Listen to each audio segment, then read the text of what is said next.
ರಾಜ್ಯ ಮಟ್ಟದ ಶಾಮಿಯಾನ ಡೆಕೋರೇಷನ್, ಧ್ವನಿ ಮತ್ತು ಬೆಳಕು ಮಹಾಸಮಾವೇಶ, ಧ್ವಜಾರೋಹಣದ ಮೂಲಕ ಚಾಲನೆ. ಗಂಗಾವತಿ ಭತ್ತದ ನಾಡು ಕಿಷ್ಕಿಂದ ವೈಭವ ಪರಿಕಲ್ಪನೆಯಲ್ಲಿ 3 ದಿನಗಳ ವೈಭವದ ಕಾರ್ಯಕ್ರಮ ಶನಿವಾರದಂದು ನಗರದ ಅಮರ್ ಗಾರ್ಡನ್ ಆವರಣದಲ್ಲಿ ಧ್ವಜಾರೋಹಣದ ಮೂಲಕ ಅದ್ದೂರಿಯಾಗಿ ಚಾಲನೆಗೊಂಡಿತು. ಈ ಸಂದರ್ಭದಲ್ಲಿ ಸಂಘದ ಸಂಸ್ಥಾಪಕ ರಾಜ್ಯಾಧ್ಯಕ್ಷ ಮೆಹಬೂಬ್ ಸಾಬ್ ಹಾಗೂ ಗುಂಡಯ್ಯ ಸ್ವಾಮಿ ಮಾತನಾಡಿ, ಪ್ರಸ್ತುತ ಸಮಾವೇಶಕ್ಕೆ ದೇಶದ ನಾನಾ ಭಾಗಗಳಿಂದ ಪ್ರತಿಷ್ಠಿತ ಕಂಪನಿಗಳ ಮಾರಾಟ ಮಳಿಗೆಯನ್ನು ಸುಮಾರು 120ಕ್ಕೂ ಅಧಿಕಾರಿ ಡೆಕೋರೇಷನ್ಗೆ ಸಂಬಂಧಪಟ್ಟ ಹಾಗೂ ಶಾಮಿಯಾನಿಗೆ ಒಳಪಟ್ಟ ಸಾಮಗ್ರಿಗಳನ್ನು ಹಾಕುವುದರ ಮೂಲಕ ಮಾರಾಟ ಮಳಿಗೆಗೆ ಆಕರ್ಷಣೀಯಾಗಿ ಕಂಡುಬಂದಿತು. ಈ ಸಂದರ್ಭದಲ್ಲಿ ರಾಜ್ಯದ ನಾನಾ ಭಾಗಗಳಿಂದ ಡೆಕೋರೇಟ್ ಹಾಗೂ ಶಾಮಿಯಾನ ಮಾಲೀಕರು ತಮ್ಮ ಸಹಚರರ ಹೊಂದಿದೆ ಆಗಮಿಸಿ ಅಗತ್ಯ ಸಾಮಗ್ರಿಗಳನ್ನು ಖರೀದಿಸಿದರು. ವೈವಿಧ್ಯಮಯ ಹೂಗಳು, ಅಲಂಕಾರಿಕ ವಸ್ತುಗಳು, ವಿದ್ಯುತ್ ದೀಪಾಲಂಕಾರಗಳು, ಗ್ಯಾಸ್ ಸ್ಟವ್ಗಳು, ಸ್ಯಾರೀಸ್, ಇತರ ವೈವಿಧ್ಯಮಯ ಅಲಂಕಾರಿಕ ವಸ್ತುಗಳು ವಿಶೇಷ ಗಮನ ಸೆಳೆದವು ಎಂದು ಸಮಗ್ರ ಮಾಹಿತಿಯನ್ನ ನೀಡಿದರು. ಹಾಗೆ ಸಂಜೆ ನಡೆಯುವ ವೇದಿಕೆ ಕಾರ್ಯಕ್ರಮಗಳ ಕುರಿತು ವಿವರಿಸಿದರು.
ರಾಜ್ಯ ಶಾಮಿಯಾನ ಡೆಕೋರೇಷನ್ ಧ್ವನಿ ಮತ್ತು ಬೆಳಕು ಕ್ಷೇಮಾಭಿವೃದ್ಧಿ ಸಂಘದ ರಿಜಿಸ್ಟರ್ಡ್ ಗಂಗಾವತಿ ಆಡಳಿತ ಕಚೇರಿ ಇಳಕಲ್ ಬಾಗಲಕೋಟೆ, ಕೇಂದ್ರ ಕಚೇರಿ ವಿಜಯಪುರ, ಕೊಪ್ಪಳ ಜಿಲ್ಲಾ ಶಾಮಿಯಾನ ಡೆಕೋರೇಷನ್ ಧ್ವನಿ ಮತ್ತು ಬೆಳಕು ಕ್ಷೇಮಾಭಿವೃದ್ಧಿ ಸಂಘ, ಗಂಗಾವತಿ ತಾಲೂಕು ಶಾಮಿಯಾನ ಡೆಕೋರೇಷನ್ ಧ್ವನಿ ಮತ್ತು ಬೆಳಕು ಕ್ಷೇಮಾಭಿವೃದ್ಧಿ ಸಂಘದ ಆಶ್ರಯದಲ್ಲಿ ಕರ್ನಾಟಕ ರಾಜ್ಯ ಮಟ್ಟದ 6ನೇ ಮಹಾಧಿವೇಶನವನ್ನು ಭತ್ತದ ನಾಡು ಕಿಷ್ಕಿಂಧ ವೈಭವ ಎಂಬ ಹೆಸರಿನಲ್ಲಿ 6ನೇ ಮಹಾಧಿವೇಶನವನ್ನು ಇವತ್ತು ಗಂಗಾವತಿ ನಗರದ ಅಮರ್ಘಾಟ್ನಲ್ಲಿ ಹಮ್ಮಿಕೊಳ್ಳಲಾಗಿದೆ.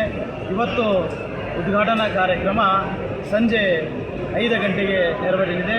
ಈ ಒಂದು ಕಾರ್ಯಕ್ರಮಕ್ಕೆ ನಮ್ಮ ಭಾಗದ ಅಕ್ಷರದಾಸೋಹಿ ಅನ್ನದಾಸೋಹಿ ಎಂಬ ಲಕ್ಷಾಂತರ ಮನಸ್ಸುಗಳ ಮನೆ ಮಾಡಿರುವಂತಹ ಅಭಿನವ ಗವಿಶ್ರೀ ಮಹಾಸ್ವಾಮಿಗಳ ಉದ್ಘಾಟನೆ ಕಾರ್ಯಕ್ರಮದ ಸಾನ್ನಿಧ್ಯವನ್ನು ವಹಿಸಲಿದ್ದಾರೆ. ಅದರ ಜೊತೆಗೆ ನಮ್ಮ ಹೈದರ್ ಪಾಷಾ ಸಾಹೇಬ್ ನಿಲಂಗ ಶರೀಫ್ ಅವರು ಕೂಡ ಮುಸ್ಲಿಂ ಧರ್ಮದ ಗುರುಗಳಾಗಿ ಅವರು ಈ ಒಂದು ಕಾರ್ಯಕ್ರಮದ ಸಾನ್ನಿಧ್ಯವನ್ನು ವಹಿಸಲಿದ್ದಾರೆ. ಕ್ರಿಶ್ಚಿಯನ್ ಧರ್ಮದ ಗುರುಗಳು ಕೂಡ ಈ ಒಂದು ಕಾರ್ಯಕ್ರಮದಲ್ಲಿ ಭಾಗವಹಿಸಿದ್ದಾರೆ. ಈಗಾಗಲೇ ಕಾರ್ಯಕ್ರಮ ಬೆಳಗ್ಗೆ ಧ್ವಜಾರೋಹಣ ಕಾರ್ಯಕ್ರಮ ಮುಗಿದಿದೆ, ಪೂಜಾ ಕಾರ್ಯಕ್ರಮ ಮುಗಿದಿದೆ. ಈ ರಾಜ್ಯದ 31 ಜಿಲ್ಲೆಯಿಂದ ಈ ವೃತ್ತಿಗೆ ಸಂಬಂಧಪಟ್ಟಂಥ ಪ್ರತಿನಿಧಿಗಳು ಸದಸ್ಯರು ಈಗಾಗಲೇ ಸಾಕಷ್ಟು ಆಗಮಿಸಿದ್ದಾರೆ. ಈ ಒಂದು ಕಾರ್ಯಕ್ರಮದಲ್ಲಿ 120ಕ್ಕೂ ಹೆಚ್ಚು ಅಂಗಡಿಗಳು ಏನಂದರೆ ವೃತ್ತಿಗೆ ಸಂಬಂಧಪಟ್ಟಂಥ ಅಲಂಕರಿತ ಶಾಮಿಯಾನ ಆಗಿರ್ಬೋದು, ಚೇರ್ ಆಗಿರ್ಬೋದು, ಸೌಂಡ್ ಆಗಿರ್ಬೋದು, ಲೈಟ್ ಆಗಿರ್ಬೋದು, ಇನ್ನಿತರದೆಲ್ಲ ಸಾಮಾನುಗಳು ಅಂಗಡಿಗಳನ್ನು ಈಗಾಗಲೇ ಇಲ್ಲಿ ವ್ಯವಸ್ಥೆಯನ್ನು ಮಾಡಿದ್ದೇವೆ. 100ಕ್ಕೂ ಮೇಲ್ಪಟ್ಟು ಅಂಗಡಿಗಳು ಬಂದಿದ್ದಾವೆ. ಈಗಾಗಲೇ ಈ ಒಂದು ಕಾರ್ಯಕ್ರಮದಲ್ಲಿ ಅವರು ಕೂಡ ಈ ಒಂದು ಇಷ್ಟೊಂದು ಜನ ಸೇರಿ ಒಂದು ವ್ಯವಸ್ಥೆ ಮಾಡಿದ್ದಕ್ಕೆ ಒಂದೇ ಸೂರಿನ ಅಡಿಯಲ್ಲಿ ಎಲ್ಲ ವಸ್ತುಗಳು ಸಿಗುವಂಥ ವ್ಯವಸ್ಥೆನ ಮಾಡಿದ್ದೀವಿ. ಈ ಒಂದು ಉದ್ದೇಶ ಅಷ್ಟೇ, ನಾವು ಒಂದು ಜಾತಿಗೆ ಮೀಸಲಿಲ್ಲ, ಒಂದು ಪಕ್ಷಕ್ಕೆ ಮೀಸಲಿಲ್ಲ, ಎಲ್ಲ ಹುಟ್ಟಿನಿಂದ ಹಿಡಿದು ಸಾವಿನವರೆಗೆ ನಮ್ಮ ಸೇವೆ ಅವಶ್ಯ ಇದೆ. ಒಂದು ತಾಲೂಕು ಪಂಚಾಯತಿಯಿಂದ MLA MP ರಾಜ್ಯಪಾಲರು, ರಾಷ್ಟ್ರಪತಿ ಅನೇಕ ಕಾರ್ಯಕ್ರಮಗಳು ಕೂಡ ನಮ್ಮ ಅವಶ್ಯ ಇದೆ. ನಮಗೆ ಯಾವುದೇ ರೀತಿಯ ಪಕ್ಷಪಾತ ಇಲ್ಲ. ಒಂದೇ ವೇದಿಕೆ ಮೇಲೆ ನಾವು ಎಲ್ಲ ಜಾತಿಯ ಧರ್ಮಗುರುಗಳು ಹಾಗೂ ಎಲ್ಲ ಪಕ್ಷಾತೀತವಾಗಿ ಎಲ್ಲ ರಾಜಕೀಯ ಮುಖಂಡರುಗಳನ್ನು ಕರೆದು ಕಾರ್ಯಕ್ರಮ ಮಾಡುವಂಥ ವಾಡಿಕೆ ಆಗಿದೆ. ಹಾಗಾಗಿ ಇಲ್ಲಿ ಎಲ್ಲರೂ ಸೇರಿ ಇವತ್ತು 3 ದಿನ ಈ ಒಂದು ಶಾಮಿಯಾನ ಜಾತ್ರೆ, ಶಾಮಿಯಾನ ವೈಭವ, ಶಾಮಿಯಾನ ಸಮಾವೇಶ ಎಂಬ ಒಂದು ವಿಜೃಂಭಣೆಯಿಂದ ಎಲ್ಲರೂ ನಾವು ಇವತ್ತು ಇಲ್ಲಿ ಗಂಗಾವತಿ ನಗರದಲ್ಲಿ ಆ ಭತ್ತದ ನಾಡು ಕಿಷ್ಕಿಂಧ ವೈಭವ ಎಂಬ 6ನೇ ಮಹಾದೇಶವನ್ನು ಆಚರಣೆ ಮಾಡ್ತಾ ಇದ್ದೀವಿ. ಧ್ವನಿ ಮತ್ತು ಕ್ಷೇಮಾಭಿವೃದ್ಧಿ ಸಂಘ ಗಂಗಾವತಿ, ರಿಜಿಸ್ಟರ್ ಗಂಗಾವತಿ ಮತ್ತು ಆಡಳಿತ ಕಚೇರಿ ಇಳಕಲ್ಲು, ಮುಖ್ಯ ಕಚೇರಿ ವಿಜಯಪುರ. ಇವತ್ತಿನ ದಿವಸ ನಮ್ಮದು ರಾಜ್ಯ ಮಟ್ಟದ 6ನೇ ಮಹಾಧಿವೇಶನ ನಮ್ಮ ಗಂಗಾವತಿಯಲ್ಲಿ ನಡೆದಿದ್ದು. ಈಗಾಗಲೇ ನಾವು ಕೂಡ ಕೊಪ್ಪಳ ಜಿಲ್ಲೆಯಲ್ಲಿ 3 ಅಧಿವೇಶನ ನಾವು ಕೈಗೊಂಡಿದ್ದೀವಿ. ಯಾಕಂದರೆ 2006ರಲ್ಲಿ ಧರ್ಮಸ್ಥಳ ಕಲ್ಯಾಣದಲ್ಲಿ 3ನೇ ಅಧಿವೇಶನ, 2019ರಲ್ಲಿ ಕೊಪ್ಪಳ ಮಹಾಧಿವೇಶನ ಅಂತೇಳಿ ಇದರಲ್ಲಿ ಕರ್ನಾಟಕ ರಾಜ್ಯ ಅಧಿವೇಶನ, ಇದು 6ನೇ ಮಹಾಧಿವೇಶನ ಮಾಡ್ತಾರೆ ನಾವು 3ನೇದು. ಇಲ್ಲಿ ನಮ್ಮ ವೃತ್ತಿ ಬಾಂಧವ್ಯ ಸಂಬಂಧಪಟ್ಟಂಥ ಎಲ್ಲ ಅಂಗಡಿಗಳನ್ನು ಇಲ್ಲಿ ನಾವು ತರಿಸಿದ್ವಿ. ಇವತ್ತಿನ ಉದ್ದೇಶ ಏನಪ್ಪ ಅಂದರೆ ಬೇರೆ ಬೇರೆ ರಾಜ್ಯದಲ್ಲಿ ಹೋಗಿ ಬೇರೆ ಬೇರೆ ತಾಲೂಕಿನಲ್ಲಿ ಹೋಗಿ ನಾವು ಸಾಮಾನುಗಳನ್ನು ಖರೀದಿ ಮಾಡೋಕ್ಕಾಗ್ತಿಲ್ಲ. ಪ್ರತಿಯೊಂದು ವರ್ಷ ನಾವು ಎಲ್ಲ ಜಿಲ್ಲೆಯಲ್ಲಿ ಕೂಡ ಟೋಟಲ್ ಒಂದು ಸಾಲುಗಳು ತರಿಸಿ ಗ್ರಾಹಕರಿಗೆ ಯೋಜನೆ ಉಪಯೋಗ ಆಗಲಿ ಅಂತೇಳಿ ಈ ಒಂದು ಕಾರ್ಯಕ್ರಮ ಮಾಡ್ತಿದ್ವಿ. ಮತ್ತು ನಮ್ಮಲ್ಲಿ ಇವತ್ತಿನವರೆಗೂ ಯಾವ ಸರ್ಕಾರವೂ ಕೂಡ ನಮಗೆ ಹೋಗ್ಬಿಟ್ಟು ನಮ್ಮ ಸರ್ಕಾರ ಸ್ಪಂದಿಸಿಲ್ಲ. ಇವತ್ತಿನವರೆಗೆ ಎಲ್ಲರಿಗೂ ನಾವು ಬೆಂಬಲ ಕೊಟ್ಟಿದ್ದೀವಿ, ಯಾವ ಸರ್ಕಾರ ಮಾಡಿಲ್ಲ. ನಮ್ಮದೇ ಆದಂಥ ಚಿತ್ರಗಳನ್ನು ನಾವು ಈ ಕಾರ್ಯಕ್ರಮವನ್ನು ಮಾಡ್ತಾ ಇದ್ದೀವಿ. ಇದು ನಮಗೆ ಯಶಸ್ವಿ ಕಂಡಿದೆ. ಎಲ್ಲರೂ ನಾವು ಒಬ್ಬರಿಗೊಬ್ಬರು ನಮ್ಮ